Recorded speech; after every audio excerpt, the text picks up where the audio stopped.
John Mercer stood at the edge of the training field, watching his recruits struggle through the mud course. Rain poured down, turning the ground into a swamp. He liked it that way. War wasn't clean or comfortable. "Move faster.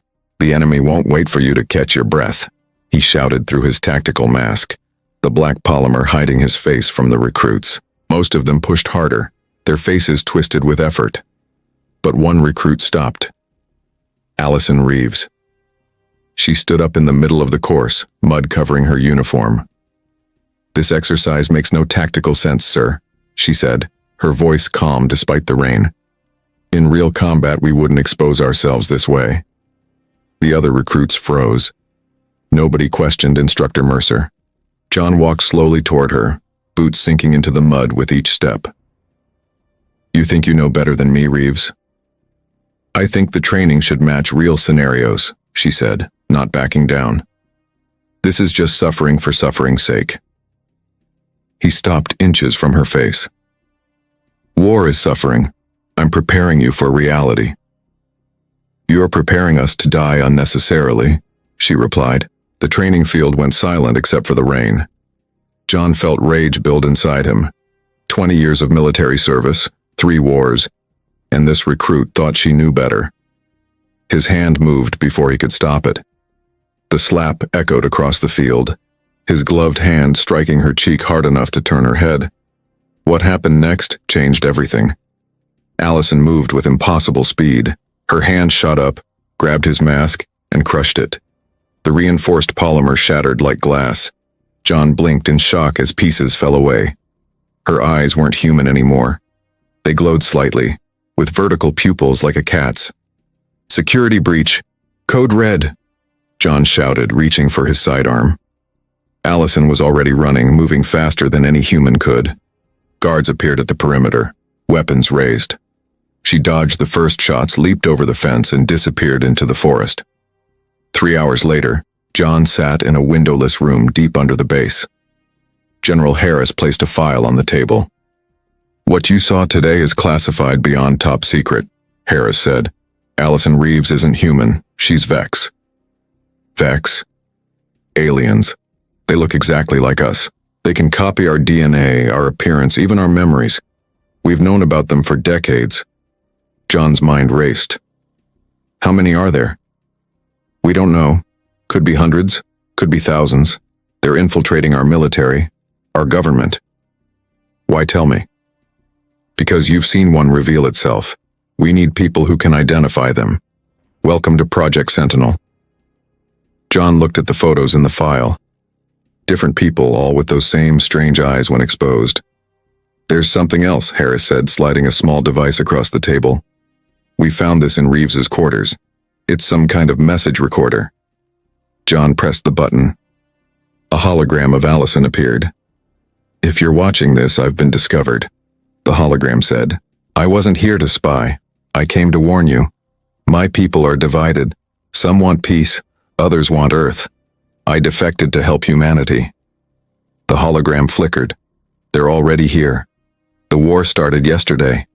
John moved through the dark streets of the city, keeping his head down. 3 days had passed since Allison's escape. Project Sentinel had ordered him to wait for orders, but the hologram message kept playing in his mind. If the war had already started, waiting could mean death. He pulled his jacket tighter and checked the tracker in his hand.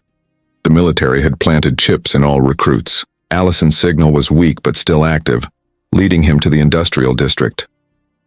A government car passed slowly. John ducked into an alley. Project Sentinel wasn't the only group hunting Allison. Kill teams had been deployed with orders to eliminate her on sight. The tracker led to an abandoned factory. John drew his gun and moved inside. The building was dark except for a faint blue light coming from the basement. "I know you're there, Mercer," Allison's voice echoed through the empty space. "You can put the gun away. If I wanted to hurt you, you'd already be dead." John kept his weapon raised as he descended the stairs. Allison sat at a table covered with strange technology. Her eyes glowed in the darkness. "You should have stayed at the base," she said. "It's not safe for you out here." "Nothing's safe if what you said is true," John replied. The war started yesterday. What did you mean? Allison touched a device on the table. A 3D map of the city appeared, with red dots scattered throughout. Each red dot is one of my kind, the Vex. We've been here for decades, watching, learning. She looked up at him. Some of us want peaceful contact, others want to take your world. And which side are you on? John kept his gun steady. I was born here, Mercer. Earth is my home too. She stood slowly. The invasion started with infiltration. Your military, your government, your defense systems, they're already compromised. John lowered his gun slightly. Why should I believe you? Because your commanding officer, General Harris, is one of them.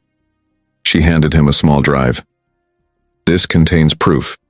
DNA scans, communication logs, everything. John took the drive, his hand shaking slightly. Harris recruited me into Project Sentinel. To keep an eye on you. You saw me. You know what to look for now. A loud crash came from above. Footsteps moved across the factory floor. They found us, Allison whispered. We need to go. Who found us? Your people. My people. At this point, it's hard to tell the difference. They ran to a back exit. Outside, a black van screeched to a halt. The door opened, revealing General Harris. Good work finding her, Mercer, Harris called out. Hand her over and your part is done. John looked at Allison, then back at Harris. He remembered the drive in his pocket, the proof. Sir, with respect, I need to bring her in myself, John said, stepping forward. Harris smiled. It wasn't a human smile. That won't be necessary. The general's eyes changed, pupils narrowing to vertical slits. His skin rippled slightly like something was moving underneath. You see now, don't you? Allison whispered. John raised his gun, pointing it at Harris. You're one of them. We're the future, Mercer, Harris said. Lower your weapon. The sky above them suddenly lit up with bright streaks of light. They looked up to see dozens of burning objects breaking through the atmosphere. Too late, Harris said, his inhuman smile widening. The fleet is here. The world turned to chaos in seconds. As the Vex ships broke through the atmosphere, explosions rocked the city. John grabbed Allison and dove behind a concrete barrier just as Harris opened fire. We need to move, Allison shouted over the noise. There's a resistance group nearby. John fired back at Harris, hitting him in the shoulder. The general's wound leaked blue fluid instead of blood. This way, Allison said, pulling John toward a sewer entrance.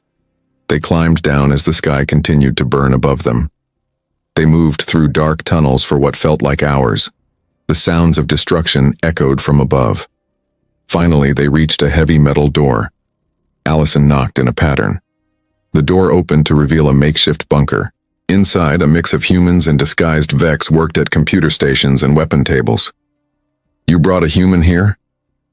A man with the same glowing eyes as Allison approached them. He's with me, Kel, Allison said. This is John Mercer. He can help us. Kel looked John over. Can you fight, human? I've been fighting my whole life, John replied. But I never thought I'd be fighting aliens. Some of us are on your side, a woman said, stepping forward. I'm Maya, human like you. The Vex are divided. The ones attacking want Earth as a colony. The ones here want to stop them. John looked around the room. How do we fight back? Their technology is beyond ours. Allison led him to a table covered with strange weapons.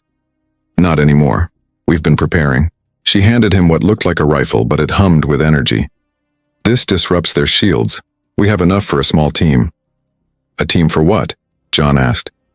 There's a military base 10 miles north, Maya explained. It has prototype EMP weapons that can disrupt the Vex neural network. If we can get those, we might have a chance. John checked the alien weapon. When do we leave? Now, Kel said. The invasion is moving fast. They assembled a team of 6, 3 humans and 3 Vex defectors. As they prepared to leave, John pulled Allison aside. I still don't fully trust you, he said quietly. I know, she replied. But right now, trust isn't as important as survival. They moved through the ruined city under cover of darkness. The sky glowed red from fires and alien ships. Twice they had to hide from Vex patrols. When they reached the base, they found it partially destroyed. Bodies of soldiers lay scattered across the ground. The weapons lab is underground, Maya said. If it survived, the EMPs will be there. They entered through a broken wall. Inside, emergency lights cast red shadows across empty corridors. They moved deeper into the base, following Maya's lead. "John, watch out!" The warning came from Steve, John's old friend from basic training who had joined their team. A Vex soldier appeared from a side room, firing an energy weapon. Steve pushed John aside and took the hit directly in the chest. He fell, a smoking hole where his heart should be.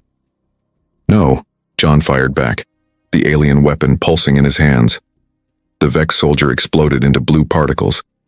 John knelt beside Steve. "Stay with me, buddy." Steve gripped John's arm. "Get the weapons. Save everyone." His eyes closed for the last time. They found the lab intact. Inside were 5 EMP devices, each the size of a backpack. "These can disrupt their network within a 5-mile radius," Maya explained. "Enough to give us a fighting chance." As they collected the devices, a massive explosion shook the building. Through a broken window, John watched in horror as Washington, D.C., visible in the distance, disappeared in a flash of light. "They're destroying the major cities," Allison said, her voice breaking. "We're running out of time." 2 weeks after Washington fell, John stood on the roof of an abandoned building, watching the Vex command ship hover above the city. The massive vessel blocked out the sun, casting everything in shadow. "The EMP weapons work," Maya said, joining him at the edge. "We've taken back 3 districts already." "It's not enough," John replied. "We need to hit them at the source." The door opened behind them. Allison and Kel stepped onto the roof carrying a large case. "We found a way," Allison said. "The command ship controls the entire invasion force. If we can upload the EMP frequency to their main system, it will paralyze every Vex soldier on Earth." John turned to face them. "How do we get on that ship?" Kel opened the case, revealing what looked like jetpacks. "These are Vex transport units. They'll get us there." "Us?" John asked. "A small team," Allison explained. "Me, you, Kel, and Maya. 4 is all we can transport." That night, they prepared for the mission. John checked his weapons one last time. The alien rifle had become an extension of his arm over the past weeks. "If we don't come back," Maya said quietly, "the resistance knows to keep fighting." John nodded. "We'll come back." They launched from the roof at midnight. The transport units lifted them silently toward the massive ship. As they approached, John saw the true scale of the vessel. It was like a floating city. "There," Allison pointed to a small opening. "Maintenance hatch." They landed inside a dark corridor. Red lights pulsed along the walls. The air smelled strange, like metal and something sweet. "The central system is 20 levels up," Kel whispered. "Stay close." They moved through the ship, avoiding patrols. Twice they had to fight, quickly eliminating Vex guards before alarms could sound. On level 15 they were spotted. Alarms blared throughout the ship, doors sealed around them.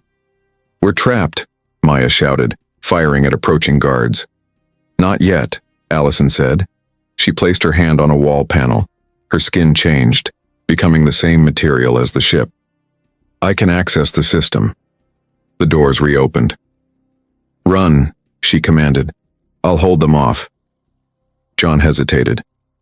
"We stick together." "Go," Allison insisted. "I'll meet you at the central system." John, Maya, and Kel fought their way upward. By level 19, Kel was badly wounded, blue fluid leaking from his side. "Leave me," he said. "I'll cover your retreat." The central system was a massive chamber filled with pulsing light. In the center floated what looked like a brain made of energy. "The upload point is there," Maya pointed to a console. "I need 2 minutes." John defended the entrance, firing at waves of Vex soldiers. Maya worked frantically at the console. "It's done," she finally shouted. "The frequency is uploading." The ship shuddered. The lights flickered. Throughout the vessel, Vex soldiers froze in place. "We did it," John lowered his weapon. The door opened. Allison entered, but she looked different. Her human form was gone. In its place was a tall, slender being with iridescent skin and those same glowing eyes. "Allison?" John raised his weapon again. "This is what I really am," she said, her voice the same despite her changed appearance. "I needed to reveal my true form to access the deeper systems." She moved to the console. "There's something I didn't tell you, John. My people are dying. Our genetic code is breaking down. We need human DNA to stabilize it." "What are you doing?" Maya asked, backing away. "What's necessary for my species to survive?" Allison's hands moved across the console. "I'm sorry, John." The floor beneath John opened. He felt himself falling, tumbling through space. The last thing he saw was Allison's alien face watching him as he fell toward Earth. He woke in pain. Everything hurt. He was in a white room surrounded by medical equipment, but it wasn't human technology. Vex faces looked down at him. Their eyes glowed in the dim light. Allison was nowhere to be seen. John learned he had been in a coma for 3 months. The Vex medical facility had kept him alive while the war raged on outside. A sympathetic Vex doctor named Wren explained what had happened. "The EMP worked for a while," Wren said. "But the command ship adapted. Now the invasion is worse than before." "Why am I here?" John asked, his voice rough from disuse. "Why keep me alive?" "Orders from the top. From Allison." John's fists clenched. "Where is she?" "She leads us now. The old commander died in the EMP attack. She took control." John forced himself to stand despite the pain. His muscles had weakened during the coma. "I need to find her." Wren hesitated, then handed him a keycard. "Level 30, but she's not the same person you knew." The facility was built into a mountain. Through windows, John could see the ruined landscape. Cities burned in the distance. Vex ships patrolled the skies. Humanity was losing. He found a weapons locker and took a rifle. No one stopped him as he made his way to the elevator. The keycard worked. The doors closed and he began to ascend. Level 30 was different. The walls were made of a living material that pulsed with light. Guards stood at attention but didn't stop him. They knew who he was. At the end of a long corridor, he found her. Allison sat on what looked like a throne made of the same living material as the walls. Her alien form was even more striking now, crowned with a halo of light. "John," she said, standing, "you're awake." "You betrayed us," he said, raising the rifle. "You betrayed me." "I saved your life," she replied. "I could have let you die." "Why didn't you? What do you want from me?" Allison stepped closer, ignoring the weapon. "I want you to understand. My people are dying. Our genetic code is breaking down after centuries of space travel. Human DNA is compatible. It can save us. So you're harvesting humans, like cattle? Only volunteers at first, but there weren't enough." She looked away. "The harvesting centers process hundreds per day now. It's the only way." John's finger tightened on the trigger. "I came here to kill you. I know, but there's something you should see first." She led him to a window overlooking a massive chamber. Inside were thousands of pods, each containing a human. "These are the last free humans we've captured," Allison explained, "including your friend Maya. They'll be processed tomorrow." John felt sick. "And if I kill you?" "The process continues. I'm just one leader. There are others. There has to be another way." Allison touched his arm. Her skin was cool and smooth. "There is. That's why I kept you alive. You're different, John. Your DNA is special. It could help us create a merger instead of a harvest, a true joining of our species." "Merger? A new form. Not human, not Vex. Something better. Something that could end this war." John lowered the weapon slowly. "And the humans in those pods?" "They would be the first to transform voluntarily." John thought of Steve, dying to save him, of the cities burning across Earth, of Allison who had both saved and betrayed him. "I need to see this merger first," he said finally. "On me. Allison's eyes widened. It's never been tested. It could kill you. Better me than them. In a laboratory deep in the mountain, John lay on a table as Vex scientists prepared the procedure. Allison stood beside him. If this works, she said, you'll be the bridge between our worlds. And if it doesn't? Then I've lost the only human I ever cared for. The process began. Pain shot through John's body. His vision blurred. He felt his cells changing, rearranging. Human and Vex DNA merging into something new. His last human thought was of Earth, his home. Then his mind expanded, connecting to the Vex network. He saw everything, felt everything, and he understood what needed to be done.